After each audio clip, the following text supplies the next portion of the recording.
Welcome everyone. My name is Heather Meadows. I'm a premium tutor here at Applerouth. Tonight's presentation is about navigating the college admissions process, kind of just a big overview about what college admissions is going to be like, all the different pieces that go into an application, how tests like the SAT and ACT fit in, and then recent trends in the past couple of years. So bear with me, this is a slightly long presentation, but really because we're covering so much. So to start with, we'll introduce Applerouth briefly for those of you who don't know us. We really like to focus on the whole student, not just academics, but also their confidence, their self-beliefs. So it's kind of behind us a little bit. We build skills for school and beyond through academic tutoring, test prep, and executive function coaching, and tons of other things as well. So tonight, again, I told you it's a good bit, so hang on with me. We're going to talk about what the kinds of different applications there are in the first place, what goes in an application, and talk a little bit about those tests, the SAT and the ACT, and how to prep for them, as well as some updates in the testing world post-pandemic, as well as the admissions world. And then we're gonna have some questions at the end. I will say, if you guys don't mind, just hold on to your questions until the end. I'm gonna go through a lot of different stuff. So hopefully I should be able to answer most of your questions as we go throughout my presentation. So if you just don't mind holding them until the end, that would be perfect. But let's get started. So what application should I use? That's not very good news, right? That there's more than one. I know it's a little overwhelming, but let's break that down. College applications, there's three main categories. The first is an early admission, and that's when you're applying at an earlier date, typically like an October deadline, maybe November. And there's two varieties of that as well, early action and early decision. Early action is kind of what it sounds like, right? Early action. One of them is restricted. For the most part, they are restricted. That means you're only applying to one early action school.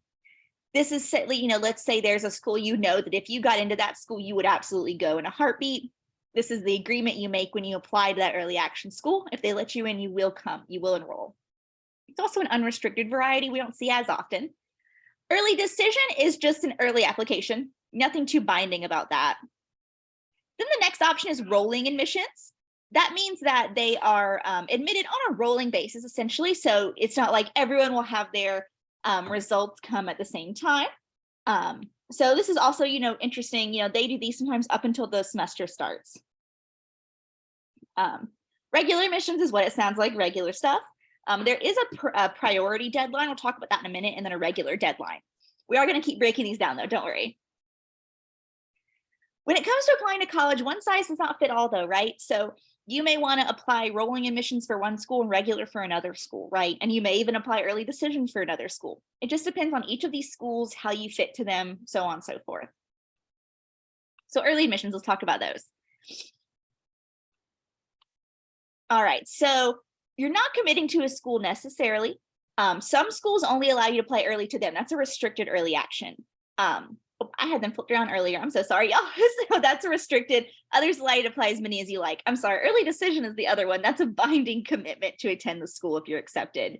But either way, these are a little bit different, right? Again, some for early action even allow you, only to apply early action to them. Those are restricted.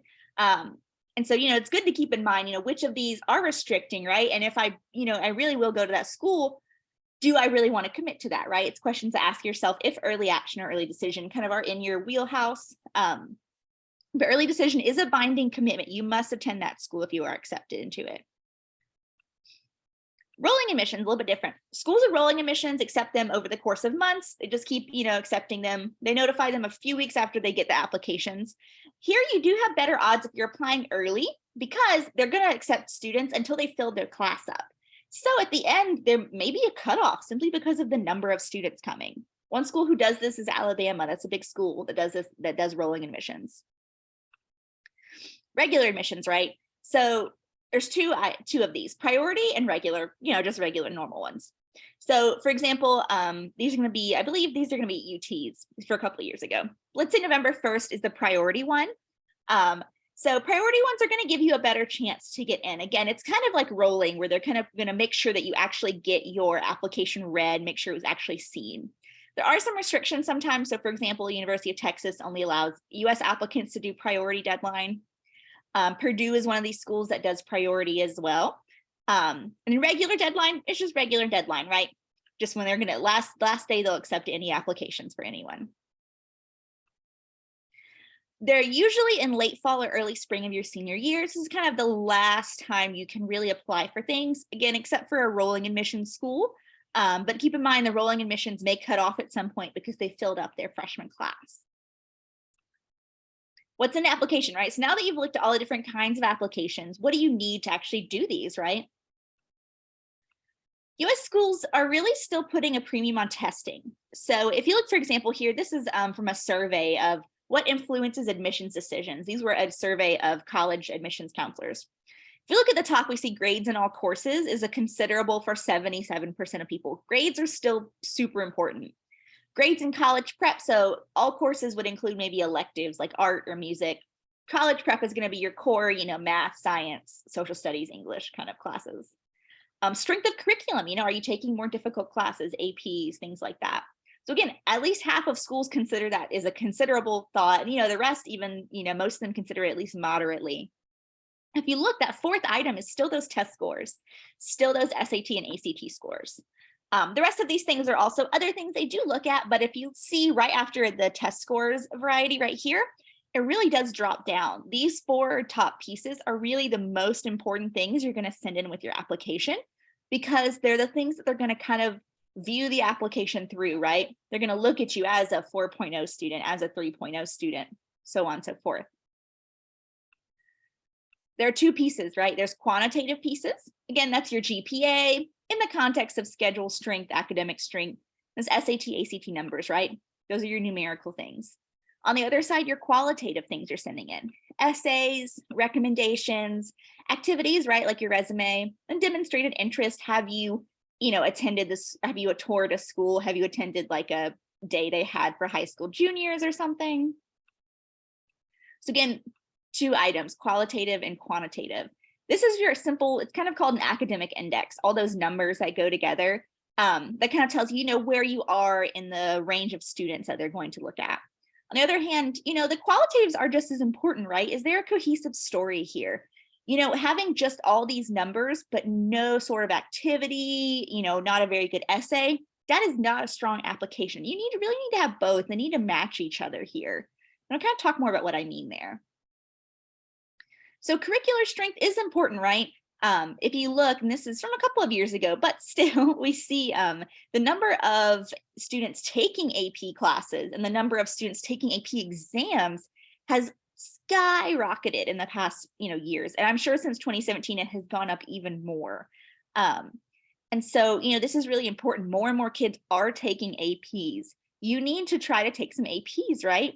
Even if it's not, the highest number your school offers, at least attempting one, looking for challenges, that looks good for you, right? So this is really, really important to think about curricular strength, not just APs, but, honors level classes, things like that as well. And so we see that's almost 100% increase in those 10 years between 2007 and 2017. But you want to balance these things, right? So course rigor, right? Honors, AP, IB classes, and past performance and other commitments. You want to balance these. Again, if you are just taking all AP classes, really going hard into that, but you don't do any activities, nothing like that, that's not well-rounded, right? They are looking for well-rounded, balanced students at the end of the day. So you want to make sure you have both of these items, the quantitative and the qualitative parts to your applications. Getting C's in advanced courses is not performance, right?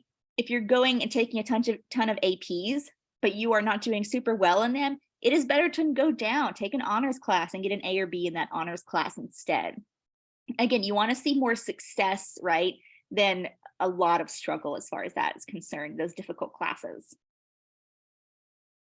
So a 3.5 cumulative GPA can tell different stories, right?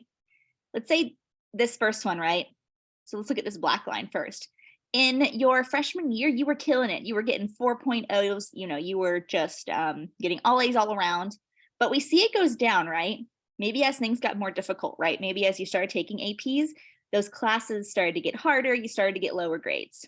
That's not a good story, right? This black line right here, because it shows that when faced with some challenges, you didn't end up doing super well. You still have a 3.5 at the end, that's a different story. This blue line in the middle says you're pretty consistent throughout. And that's all right. Yeah, that's good. Say, okay, you started off strong, you finished strong. The green line is even okay too, right? Maybe you had a rough freshman year. Maybe it was hard to transition into high school. Maybe you bit off more than you could chew. Maybe you even had something personal going on, but you kind of worked through that. And by the end of your senior year, those grades shot up. Your 3.5 is still being taken down by some of your freshman year scores, but there is another story there, right? A story of you kind of overcoming those challenges. So not every 3.5 GPA is the same in that way. And again, that's kind of what the qualitative parts of your application tell, the story of, how did you get through these challenges? Yeah, so here's some examples, right? So that green line I talked about is kind of a late bloomer, you kind of figured it out. The blue line's pretty consistent. The black line, again, is you're kind of struggling towards the end. Maybe those more difficult classes really gotcha. Upward grade trends are your friend, right? Your core GPA has the most weight. And by that, again, I mean kind of excluding the elective classes and things like that. There's also your essay, right? Again, that's another qualitative piece. The personal statement is the single most important essay you'll write in high school. So again, that's, just talking about yourself and, what you're looking forward to learning in college, et cetera. It offers you a chance to come alive as a human being, right? So not just a number. This is where you can share things that aren't able to be seen elsewhere in the application, right? You can't see why did your GPA have a trend like that. You can explain that here. A well-crafted essay can turn an application reader into an advocate for you, right? If your essay can really grab someone and make them interested in you and make them want to fight for you to get a spot, that's really important. They can make a difference for you in the end. Some common essay prompts you'll see. Some students have a background, identity, interest, or talent that's meaningful. Share this with us. So you can kind of see how open-ended those are. You are sharing those things that are not seen on your transcript or, for example, or your SAT scores or your GPA. Reflect on a time when you question a belief, challenge an idea of any topic of your choice at all. So these are all these are just a couple of the prompts for the Common App this year. There are about 5 more, I believe. But again, really open-ended, so you can really find an angle to help include those other stories you want to tell about yourself, right? To help kind of boost up that numerical aspect, that quantitative aspect of your application. Kind of helps you make a complete story, make a cohesive package. And the extracurriculars are there too, right? So you want to make sure you have continuity, find what you love and stick to it. Don't join a bunch of clubs your senior year just to put it on your resume or put it on your application, right? So everyone tries to do, and they know people do that. You want to, start clubs early on, or hobbies, whatever it is, right? Start early on and stick to it, right? That's important. They want to see that kind of dedication. Depth as well, right? It's better to be really deeply involved in 1 or 2 than to, again, just be in a bunch, just as a regular member. It's better to be like president of 1 club than to be just a regular member of 10, right? It shows that you just show up and you kind of do the bare minimum. And your contributions too. You should be actively, involved with them. You don't have to be president, right? You could be the secretary, the treasurer, anything like that. You could lead a committee. But, by not only, just kind of doing the bare minimum, but really diving in and learning and developing skills, that shows that kind of initiative that they want to see in a student, right? That's what's important about the extracurriculars. So make sure you're kind of starting early and finding something you really enjoy and really diving into it. And then a resume too, right? So they are going to ask you to send a resume most of the time. It might be a little bit interesting for you as a first-time resume, right? The first thing that makes it really easy is to keep a record of everything. Keep track of any awards, recognition, accomplishments, anything you get, just keep it in a Google Doc, right? So any little award, honor roll, student of the month, you got to a playoff in your sport, you finished an Eagle Scout project, you became president of this club, anything like that, right? Just keep a list. It's going to save you a lot from trying to remember all of it later on. And then write it, right? There's a lot of online resume templates. Some schools may offer it too. So definitely, look out for that. The hardest part is kind of filling out that initial structure. So I do recommend looking up some online or even asking, your parents or something like that, or your teachers for advice on this part as well. And update, right? Make sure you keep updating things. You keep updating years if you have a new position in one of your clubs. Update with any new awards you get. Make sure you're keeping it up to date. That's super important. And so, okay, I have all this stuff. How do I figure out who I want to apply to? So building a college list can be really overwhelming. Some ways to narrow it down is to take advantage of college fairs and school visits you get. to your school, especially, right? And even virtual options. It's a good way to see a lot of schools at once. See if anything catches your eye that maybe you hadn't heard of before. And then college visits can help you identify categories of schools, right? Let's say, for example, you live near the University of Georgia. You're not interested in going to that school for any particular reason, but going on a tour can show you what a big state school is like, right? Even if it's not that specific one, you can get an idea of it. You don't have to fly across the country, right? Find a school near you that's kind of a category, and try a couple of those, see what you feel like. Maybe you go to a school, you tour a school that's in the nearest city to you, and you want to see what's a school like that's in a city. Even if you don't like that school in particular, it gives you a general energy and kind of helps you identify those. Oops. And get those family non-negotiables, right? What's the budget? Who's paying? In-state or out? What majors they have to have? These are important, right? At the end of the day, your family is there supporting you, and they sometimes do get to have a say, right? So these are also things to kind of head off in the beginning, right? Don't let this come at the end when you're actually putting in those applications or getting those acceptance letters even. So, all right, we talked about all of that, all the different pieces and things like that. They go into the application. A little more specifically, we are going to talk about the SAT versus the ACT, just simply because that is kind of where Applerouth's expertise is. And that is sometimes the most, confusing part of that whole application process, because of course we know we take classes, we get a GPA, we do clubs. But what are these weird tests we look out for? And, how do I decide what to do from there? To start with, the two tests are pretty similar. They're both going to have a reading section. They're both going to have an English or a writing section. They're both going to have math. What is a little bit different right now is that the ACT has science, SAT doesn't have that, and then the ACT has an optional essay, and the SAT has no essay at the moment. It's kind of a recent development, but again, for the most part, most of it's the same. And actually about 75 to 80% of the test content overlaps there. The SAT, you are going to see some more advanced reading, more word problems in the math section. In the ACT, you're going to see more advanced science. They do have a science section. And more advanced math, you may see more, that trig stuff, maybe even some unit circle work. But, if you look there in the middle, most of it overlaps. You get reading skills, grammar skills, reading graphs, and then, of course, your algebra, your statistics, some geometry as well. The amount of time per question is really where the tests differ a lot. So if you look here, the SAT, for example, on the math questions and looking at this third row, you get about 84 seconds per question in the math. On the ACT, however, you get 60 seconds per question in math. So that's a pretty big difference, right? And it's kind of the difference between, would you rather have a more complex problem you're allowed to have more time to solve? Or would you rather have fewer complex problems, but just simply a faster pace, right? That's a question to ask yourself. One's not necessarily more difficult than the other. It all comes down to the student. What do you prefer? What do you feel like you do better with? SAT is more forgiving with that timing, right? Which can benefit some students who don't want to be rushed, maybe, right? Aren't as fast of a reader, but it's more complicated in the end too. And we'll kind of see that as we go through each of these sections. So the math, right? The math is a little bit different. The SAT is 62% algebra. Algebra is still a core part of the ACT. We see 46% there, but you see the difference comes there in geometry, right? ACT has 23% geometry, SAT only has 6%. They're about the same with their arithmetic, data analysis, statistics, and there's a little bit more trig on the ACT as well. But again, that geometry is a big difference in the math there. So if you're seeing this and thinking like, oh, I hated my geometry class, maybe consider the SAT as a way to lean. The reading section is also a little different. So for example, the SAT reading, the difficulty is going to vary, right? You may have one passage that's pretty straightforward, written recently, but then next you may have a passage from the 1700s, right? That difficulty can really vary on those SAT reading passages. And that's why you get more time per question to adjust to that.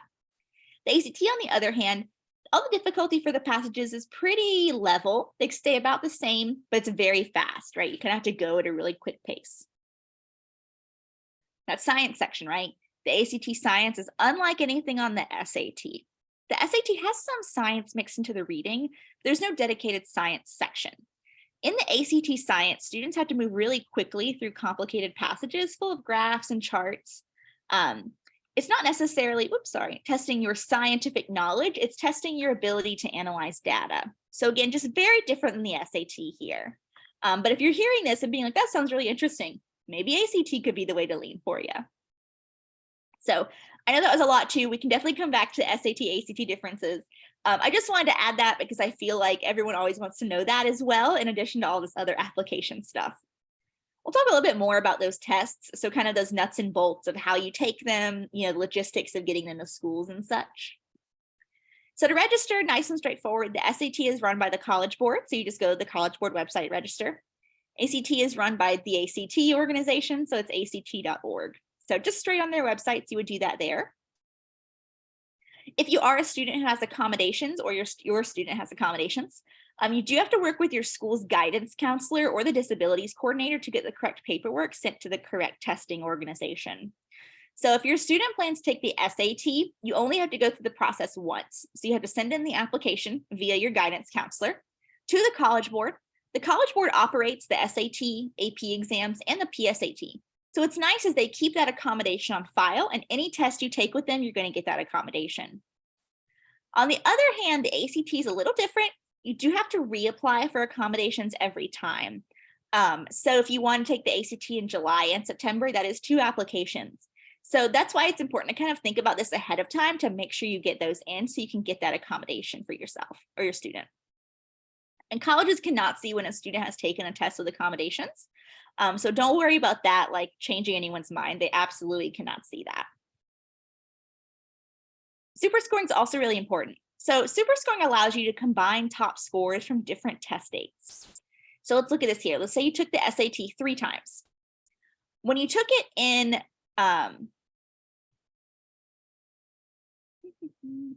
when you took it in March, this is a little bit off, sorry about that, you got your highest ever math score, 670. Take it again in May, both your scores go down.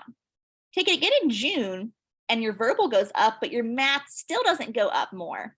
What's nice is they'll take your highest ever section scores. They'll take the 660 and the 670 to make a best of score. So there's merit in taking the test multiple times. This kind of shows you that. Pretty much almost all schools will superscore the SAT. A slightly smaller number will superscore the ACT, but it's super common and very good to kind of check out. Double check all the schools you are looking at, kind of make a list just to make sure they superscore. But again, many, many schools will. So we know about the tests, how to register, what to take them. How do I prep for those tests as well? Because not only are you taking classes, improving your GPA, getting involved in clubs and activities, you also have to schedule these tests on everything on top of that, which I know is a lot, but thinking about it ahead of time is half of the battle. So the first thing you want to do is find score ranges online.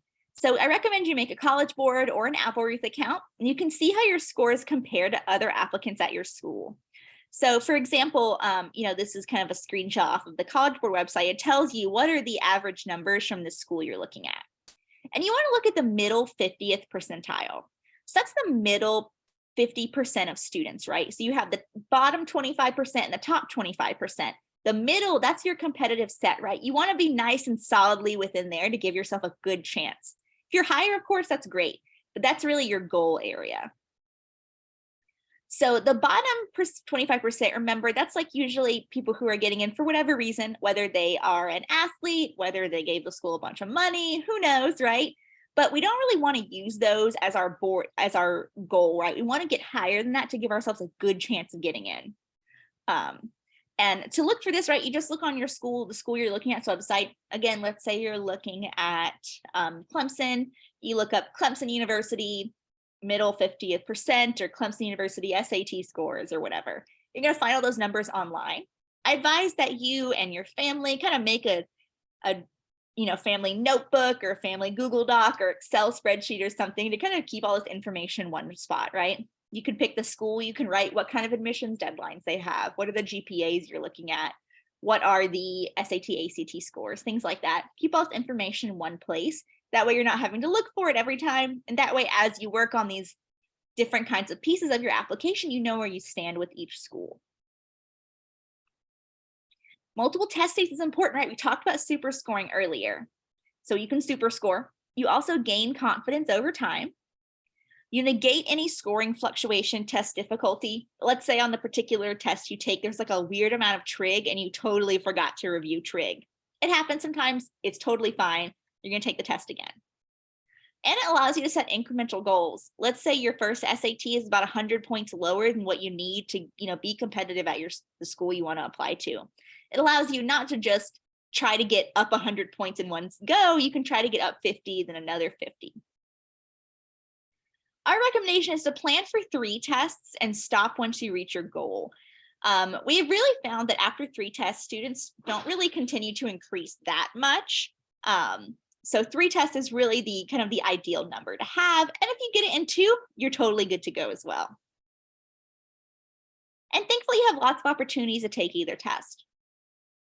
So I really like this chart. It kind of shows you all the different times you can take them.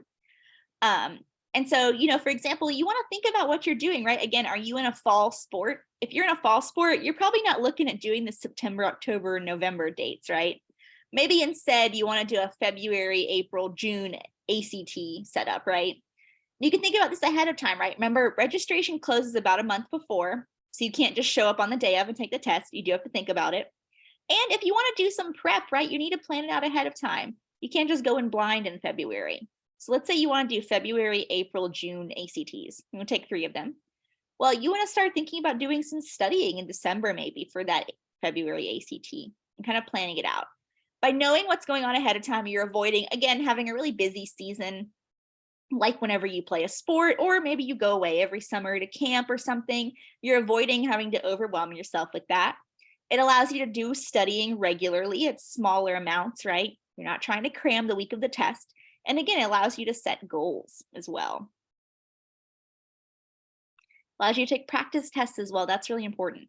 These tests mimic the real thing, and they can tell you a lot about time management, mental fatigue, right? Maybe you get a lot of questions correct, but you never have enough time to finish the section. That could be something to work on, right? How do you get a little bit faster? Maybe you have wrong answer patterns, right? Maybe you're always missing the questions on commas or something, right? It allows you to take these tests and see, what do I need to work on? What do I need to improve on? And that way your practice is targeted, right? You're not just doing overall practice, you're practicing what you need help in. So I know it's a lot. I told you guys it's going to be a lot. Bear with me. We're going to keep talking about testing and just admissions post-pandemic. So this has changed a good bit, right? And there's some interesting trends and things, and some myths that are going around too. So I kind of want to help demystify some of those. The New World Order is largely test optional. I know we just talked about those tests, but that doesn't mean a strong test score is not going to strengthen your application, right? Test optional means you can submit with or without scores. It is truly optional. If you give them scores, they'll look at them. If you don't, they won't look at it, right? Obviously, because they don't have them. There's other things that you've been doing the whole time that are also technically optional, right? You've been taking hard classes, taking AP classes and tests, demonstrating interest, doing leadership positions, right? We talked about those in the beginning. You've been doing those the whole time too, and those are technically optional, aren't they? They're not required for admission, but they make a difference. And test scores sometimes can too, right? What does test optional mean, right? Like I said, they'll consider it complete, even if you don't have the scores. If you send the scores, they'll look at them, right? So they'll look at them if they have them, they won't if they won't. More colleges are embracing this long-term as well. Obviously, during the pandemic, schools were forced into this, and about 20 to 30% said they're probably going to go back and require them later.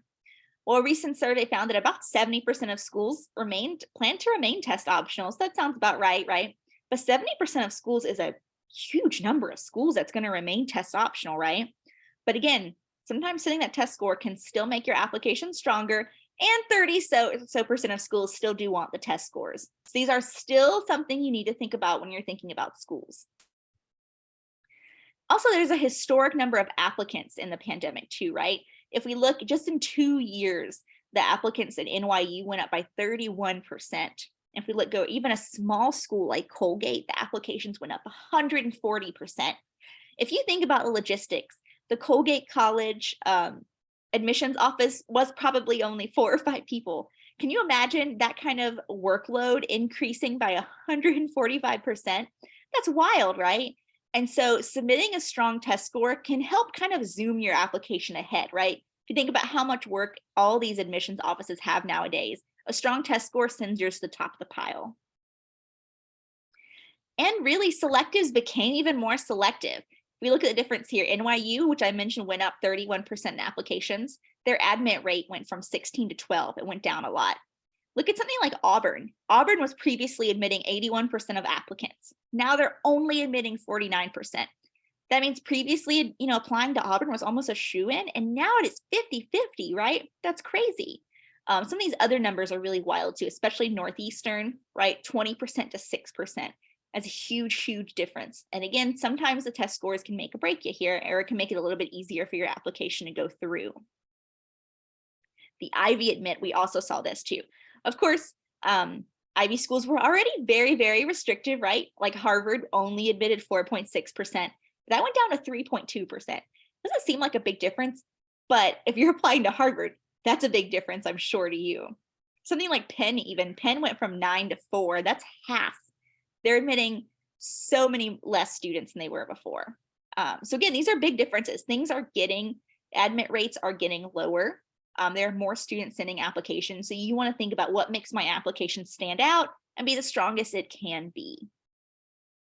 So with more applicants, fewer of them submitting test scores, and less certainty regarding how many students are going to come in, right? Let's return to early decision, which is what we talked about in the very beginning. Early decision is where you apply, and if you get in, you're going to go. You're committing to go.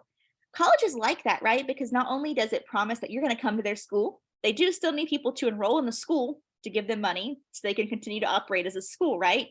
And they want to admit people they think are going to come to the school. Early decision is so easy for them then, right? If we say, if we let this kid in, they're coming, that's already done. Hands clean, super easy for us. More and more schools are turning to that with just a larger number of applications they're getting. If we look at something in here, like let's look at let's see, Duke at the bottom, 54% of the freshman class is early decision admits. That means literally by the time you are applying regular admission, half of the freshman class's numbers have been filled by early decision kids. Something like Barnard is 62%. And even, again, a really big school like University of Virginia, 30%, right? That's a good chunk of the freshman class that's already committed to going there. Early decision is, they're starting to really turn to that because of the promise of a guaranteed student they're enrolling. But, why do test scores still matter? There's still a hedge against grade inflation, right? More and more schools are having students who, commonly go above a 5.0 or something crazy, right? They have been rampant throughout the US, and schools have been doing that on purpose, but it has kind of made having all A's not super special. Test scores historically are a strong predictor of graduation, right? Schools have found that, if you get about this score in an SAT, you're probably going to graduate in about 4 years. And that's a number that schools like to brag about. They're a helpful way to compare a broad group of applicants, right? Again, you think about all these different students coming from all these different backgrounds, public schools, private schools, homeschool, all of them probably have really high GPAs. What's a way to tell the difference? Test scores, right? Those are technically an objective way, right? They're run by a third party. It's kind of nice. It's an easy way to sort what you have. And they help differentiate students who might look similar. Again, right? You're Harvard, you're looking at all these kids who they all have 4.0s and above. They were all presidents of every club they could have been president with, but the test scores are different, right? That shows something different there between each student. So again, it can still make you stand out. And they're actually still required by some public schools in some states. These are just a couple of examples, but some to think about, right? For example, in Georgia, which is where I'm located, in Georgia, actually, I think most public schools in Georgia don't require tests anymore. They are test optional, except for University of Georgia and Georgia Tech, because those are the larger schools in that state. So again, super common to have some really large schools still require them because of the number of applications they get. And so there are a relatively small but significant number of schools that don't use test scores at all. That's called test blind. It's a little bit different than everything else. So again, we've been talking about test optional. They will look at them if you send them. Test blind is totally different. If you send those scores, they are not going to look at them at all. Very few schools do that, but there's a significant number that are doing that. And if that's something that sounds interesting to you, sounds like something that you could see your application succeeding in, really excelling in, you want to consider looking up those schools. Not submitting test scores can sometimes affect merit aid as well. A lot of schools consider test scores, rigor, and GPA when they give out merit aid. There are also some states like Louisiana, I believe South Carolina, and Georgia, and some others who have state-run scholarship programs that do require a minimum test score to qualify for the scholarship. Something to think about there. But again, the money matters, right? University of Alabama, for example, if you submit a ACT score of a 29, you get $15,000 a year, right? Can you imagine, right? You're sending in that GPA anyway, and you decide to apply test optional. If you would send in that score, that's $15,000, right? Things you want to look at, right? This is really where researching the schools helps you a lot, because you know, do I need to send this? If I do, I may have a chance of getting a lot of money. Should I send in my test scores, right? That's the question after all of that. Are they going to add value to your application? Are they something you want them to see? Are they something that really, makes you stand out? And it could matter on other things too, right? For example, they say, admission rates are really similar between students with and without test scores, except STEM and business, where students with test scores get in at a higher rate, right? And if you think about that, showing really good high scores in a math or science section when you're applying to a STEM program looks really good, right? Again, that's a way to make yourself stand out. No matter my major, again, right? Fine arts, classical music majors probably don't matter about the test score, so it wouldn't hurt if you send them in. But again, on the other hand, we talked about those STEM students. Maybe that's more important for those kinds of programs. Whether to do it depends on your GPA as well, right? Average scores with a really high GPA doesn't match, right? We're looking for it to match. Students with test scores well below their grades, something doesn't make sense there. Some with better test scores than grades, right? I'm talking about crazy different though, because that is suspicious. But let's say your grades are okay, but let's say you did have a personal thing happen in your sophomore year and your grades went down a little bit, but you caught back up later. First you can tell that story in your essay, and you can also show those test scores to see how now I am, I have studied a lot, I have worked really hard on my academics, I have this really great test score to show for it.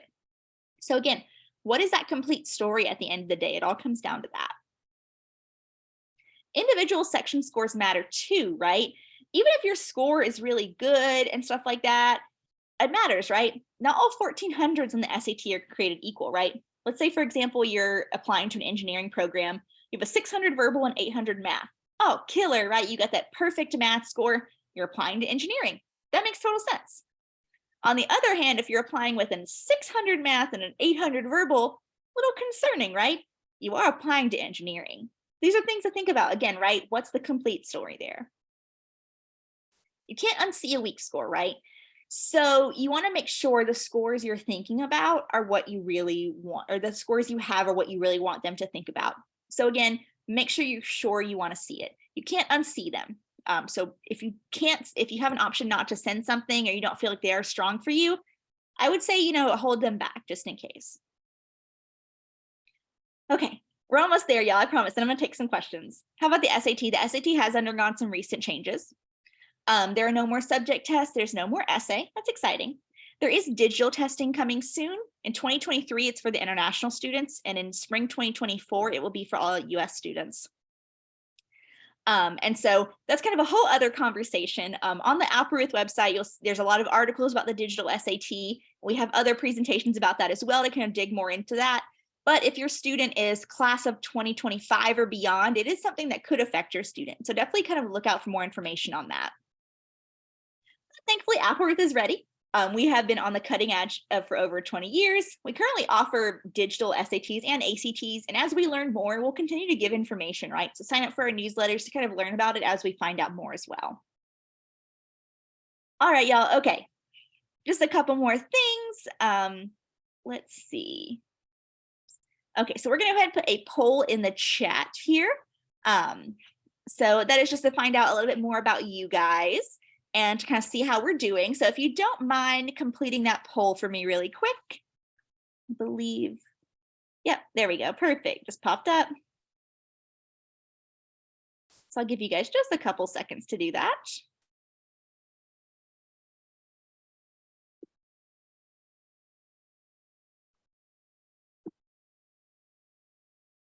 All right, while you guys are doing that, I do want to mention that we are having a Black Friday sale here at Applerouth, as I'm sure you hear everyone is. This is our best deal of the year, though, and I do mean that genuinely. Been here for about 5 years, so I would know. If you purchase a certain number of hours of tutoring, you get a certain number free. And with the Black Friday specific sale, you do also get an hour of online academic tutoring with any test prep package. So you can use that for anything. You can use it for your AP US History class. You can use it for Algebra 2. You can help your 5th grader learn, some sort of math or something like that. So it's to use however you'd really like. So I recommend you guys go on and check this out. It is for a limited time only. But now that we've gotten through all that, again, I know there's so much going on. Hopefully you guys have completed the poll. As a reminder, we talked about different kinds of applications, what all goes in an application. We talked about the SAT and the ACT, how to prep for that, and what the changes have been. So let's get to some questions now. Oh yeah, and then the chat as well. There we go. Yeah, so you'll see that if you'd like to schedule a time to talk to an Applerouth advisor too, you can absolutely do that. There's a link in the chat. But aside from that, go ahead and let's talk about some questions. If you need me to go back to a slide or something, I absolutely can do that too. I know it was a lot of information tonight.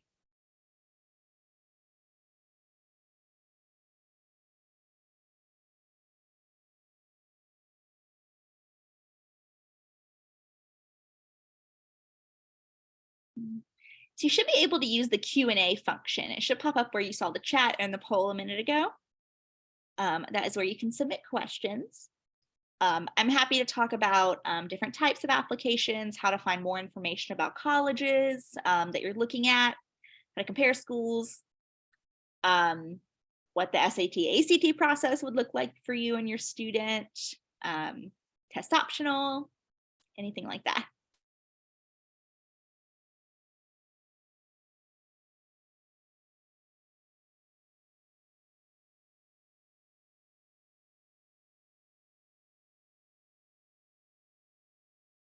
Awesome. Yeah. All right, cool. Okay. Yes. So I believe that there is a recording or the presentation will be sent out. Yes. So you guys will get a copy of the presentation. So you'll be able to go back and look at all the information that we did have here. That is always good, especially all the charts and things like that. Yeah, what are the best independent sites for school data? That's a good question. So what I would recommend is I recommend the College Board is really good. I think we talked about earlier. So on the College Board website, you can go and make a College Board account. What you can do there is you can say, I'm interested in A, B, and C school, and it'll kind of combine them on a really, nice looking dashboard.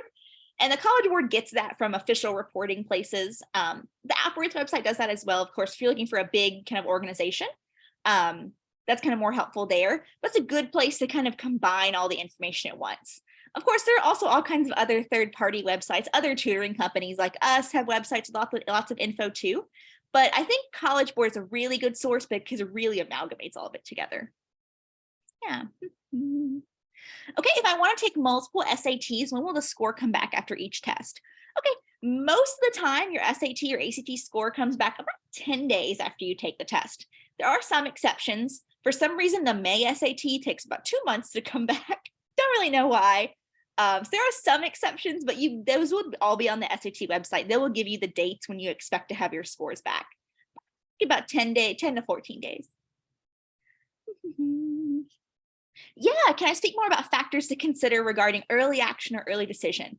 Seems like this offers a big advantage for applying to a specific school. Absolutely, yeah. I'm gonna go back to that slide as well.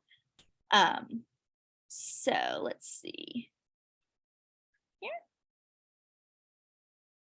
There we go. Yeah, actually. And so you are totally right there, right? It is a big advantage for you looking for a specific school. And really the thing is to consider, especially if it's early decision, do you want to go there, right? That is a huge commitment to make up front. If that is something you truly believe, though, it's always been your dream to go to Michigan or something like that, right? It's always been your dream. And you would go there in a heartbeat, not even consider any other school. Early decision is a good way to go about it, right? It's binding. And the advantage is that we talked about, right? A lot more schools are filling up their freshman classes with those kinds of admits because, again, it's guaranteed students for them. And as we talked about earlier, they do have to have a certain number of students every year for the school to continue to run. So yeah, it is a big push. Early action is also good too, because it kind of guarantees your application is going to get looked at because they know you went out of your way to apply early to them, right? Some of them, again, are restricted. So you're only allowed to apply early action just to them. And again, early action is not binding. I know I switched those earlier. Others are unrestricted too. So just double check that stuff there. But again, yeah, you are totally right that that is an absolute big, that is a big advantage for those. So again, just make sure, first of all, that you really genuinely want to go there. And that's everything too, not just do you want to go to that school, is, you know, the cost of that school feasible, things like that. Do they have what you want to study? If that is your dream school, but the cost is a little iffy, early decision might not be in your best interest, right? You may need to see what kind of financial aid package they offer before you can commit to a school. Those are also parts I would consider as far as that goes. Yeah, that's a really good question.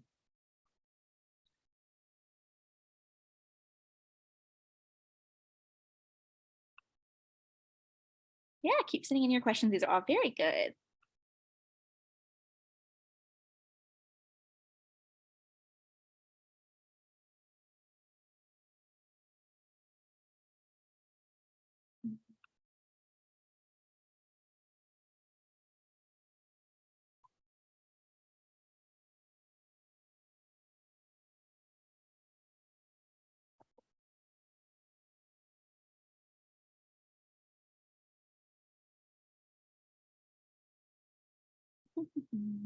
Okay.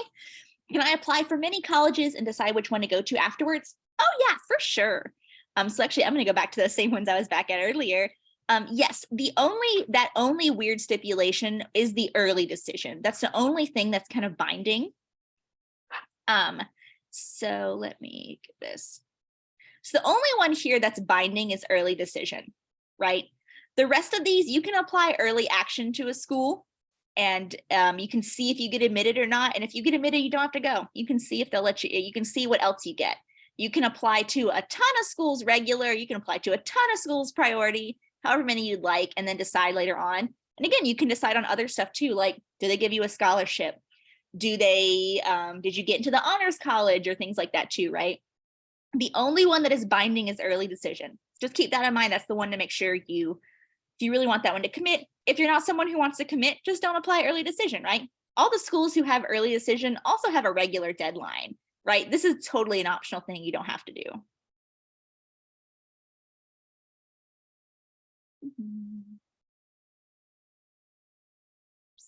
Clear this. All right, yeah, okay, so for a high school junior, what's a specific time to take the SAT? Okay, good. So I'm gonna do is I'm actually gonna go back to my calendar of all the different dates.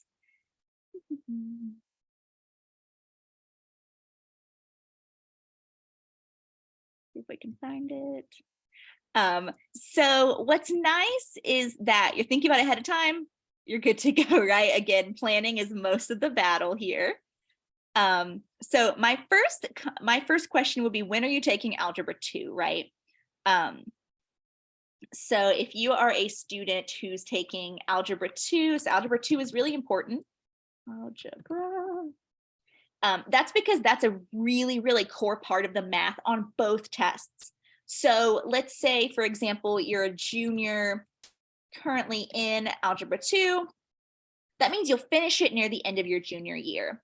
In that case, I would recommend starting to test near the end of junior year. That could mean, let's see, that could mean, maybe April, maybe May, then maybe a June and July test as well, right? So maybe could be thinking about there. Remember, if you're starting to test near the end of your junior year, though, you're starting to do a little bit of prep ahead of that, right? So again, you'll have like 80-90% of your Algebra 2 class under your belt by April. So April is a good time to start testing, right? And even if you're not focused on the math, you can still really kind of try to crack down on the reading, the English, the science sections. And then, again, we're talking super scores here. Your goal is to really super score that math in June once you finish your Algebra 2 class. But for a junior currently in Algebra 2, end of spring of your junior year, some of your summer after is a good spot to do. If maybe you took algebra 2 as a sophomore or something like that, you have more opportunities. You can take it whenever pretty much. So again, you can still wait till the end of junior year to do that. My only thought is don't wait to start fall of your senior year. Don't wait to start till then. It's okay to continue testing into fall of your senior year, but only if you're like trying to bump up your score just a little bit, right? You're trying just to squeak out a couple more points or something. That's when that's an all right way to go about it, right? Or let's say you did have to take a little bit of algebra 2 over the summer or something, no shame. That's okay, right? But you want to make sure you're thinking about it ahead of time and not leaving it to the last minute in that way. Can you submit SAT scores for certain dates and not disclose the other scores? Okay. So yes and no, right? This is an interesting question. So by that, I mean, most schools, which is nice, right? Most schools, when they super score, they're not going to stress about the other, scores you sent them, right? So if a school super scores and you send in, let's say you have that March SAT. On your verbal, you get a 600, not 6,000. That would be impressive. And your math, you get a 550. You take it again in May. The verbal goes down slightly, which is annoying, but you really worked on your math. You killed it and it goes up a lot. Well, so when we go to super score, right, the schools are just going to look at these guys. They're not going to concern themselves with the other ones. Even if there's like another one at the top, right? Let's say you had taken it in October for some reason, and October was really stressful, right? They're not even going to look at that one if they're a school that super scores, right? Again, we want to consider, do we want to send these at all if we're test optional though? That's a whole kind of different thing, right? If you send the scores in and they super score, they're not going to look at your lowest possible scores. But you do want to consider, are your highest possible scores, is your highest super score in line with what else you're sending with them, if that makes sense. The yes and no, the part of that question I mentioned, is technically you can, so let's like this October score, it is possible to get the College Board to like expunge that, but it's very complicated. You have to like send them a handwritten letter. It's a little weird. I would look on their website. I don't know if that process has changed, but that is possible. But like I said, it's a little bit weird and tedious. So that's why I said yes and no there. Okay, so you want to base your test timing on Algebra 2. Don't worry about the other courses.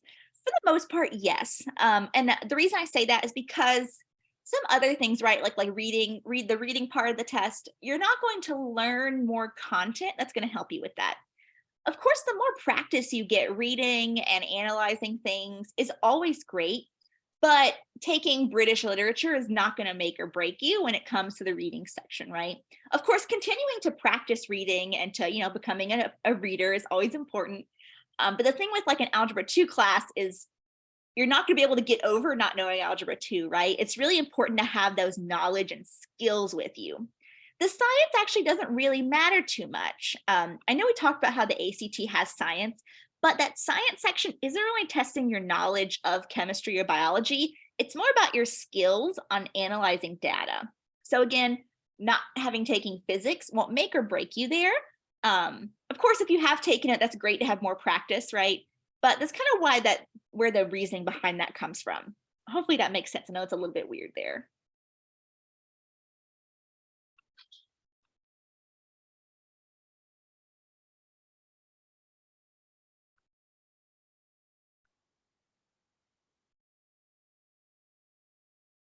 Yeah, I keep sending you questions. These are great.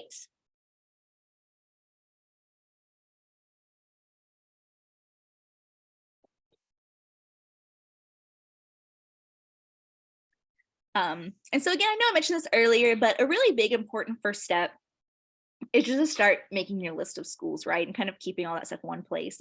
Even if it's not specific schools, thinking about what you want in a school, right? Because that sometimes takes a while to think about. And again, we talked about kind of seeing schools around you. You don't have to fly across the country. Even if you don't want to go to that one, it gives you a good example. Once you have that list, the next thing is getting all those numbers, right? I know I mentioned a couple times getting like a family notebook or family Google Doc or Excel sheet or something and writing like, okay, University of Georgia, GPA requirement, SAT goal I want, what I would study if I went there, something like that, right? Deadlines, right? Early decision deadline, regular application deadline. Keeping all that stuff in one place is gonna absolutely help you guys so much. I think we mentioned earlier, the College Board website has a way where you can kind of make your own account, and you can have a dashboard with a lot of that information too. So you could also use it that way. But kind of getting all that in one spot is going to save you guys a lot of trouble. And it's going to help you see, where am I right now? Let me look at my GPA. Let me look at my current testing score. Is this within range, these schools I'm looking at? And if it's not, what can I do to change that? If that's going to be a little bit much, maybe these are some reach schools. Maybe I need to look at some other ones as well. But again, really doing research and having all in one place is very much a lifesaver. After that, planning stuff out is important too, right? We talked about the test dates, right? Planning out test dates ahead of time is going to save you a lot of headache. And, it's going to get it out of the way, which is also nice too. And not even just test dates, but, activities, things like that, planning out the applications. That way you're not writing them all on the very last week they're due. So just kind of planning ahead and researching, going to webinars like this. You guys are already on the right path by seeking out this information in the first place.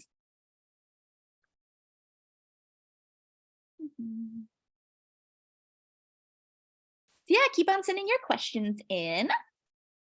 I'd love to answer a couple more before we go. Yeah, okay. If I apply to college early admission, do I have to go if I'm accepted? This is very specific, right? So the very specific part of that question, early decision, and I know it's so silly, but literally if it says early decision, you have to go. Any others? No. Any other early application? No, don't have to go. I know that's so specific, but that's technically the difference there. So ask yourself, does it say early decision or early admission, early blah, blah, blah, blah? Decision is the important word there. I know it's so silly, but yeah, that's what's important.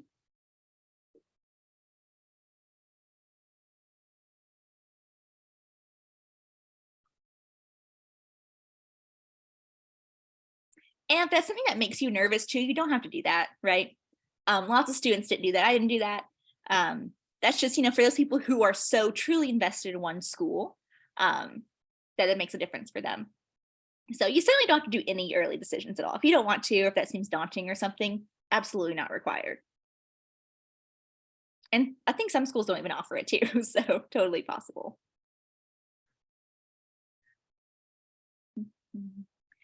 All right. Well, keep sending in your questions, but we'll probably sign off in a minute or two if no one else has any more questions. Let's see. Ooh, do schools check grades after early admission? That's a good question. So like if you get early decision and they say, yep, you're in, would they continue to check your grades? I really don't know the answer to that question. My guess is logistically, I can't see them doing it, right? Because again, logistically, that does sound like kind of a nightmare. But it doesn't mean you want to sign off, right? You want to still try to do well in your classes, of course. I have heard of a long time ago, if you fail your classes that spring of your senior year and you have to go to summer school, that's going to change some stuff, right? That's not great. But, if you get a B where you could have gotten an A, I don't think that's going to make or break your decision. That's an interesting question, though. So my answer is I don't think so, but I would rather be safe than sorry in that situation, right? I wouldn't want to go crazy different than what you had submitted before. But again, if it goes down a little bit, it doesn't seem like the worst thing ever. That's a good question, though.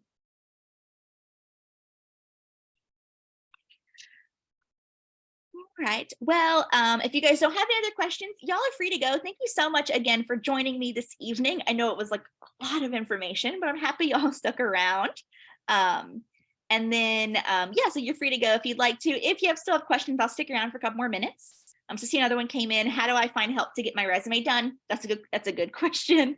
Resumes are very daunting. Even for me nowadays, resumes are a little scary. The first thing I would look up something like a resume template, right? That's going to just give you a way to format it, which is, and again, those are online. We're just Googling resume template. You could also look at a school, right? A lot of colleges have career centers in the college. So you can just look up any school. For example, and I just keep saying this, I went to Georgia. You could say UGA Career Center resume, and they'll give you something. Also consider your high school guidance counselor, right? Right? Or, oops, I had a little typo there.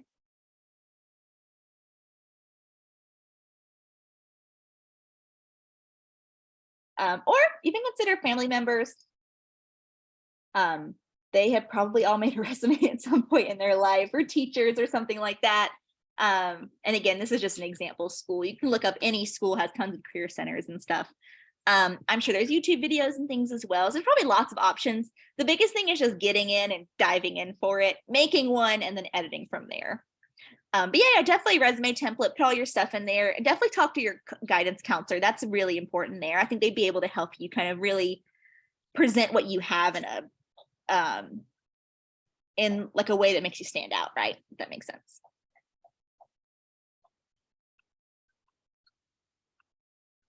All right, y'all. So we are going to wrap it up there. Again, once again, thank you so much for joining me this evening. I hope you guys come back to another one of our free webinars. I hope I will see you there.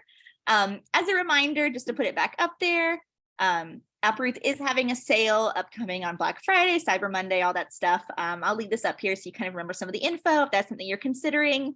We do have SAT, ACT tutoring options. We have AP classes. We do a little bit of everything. But yeah, so other than that, I hope you guys have a great rest of your evening. Oh, awesome. Thank you, Marianne. That's very sweet to hear. Thank you.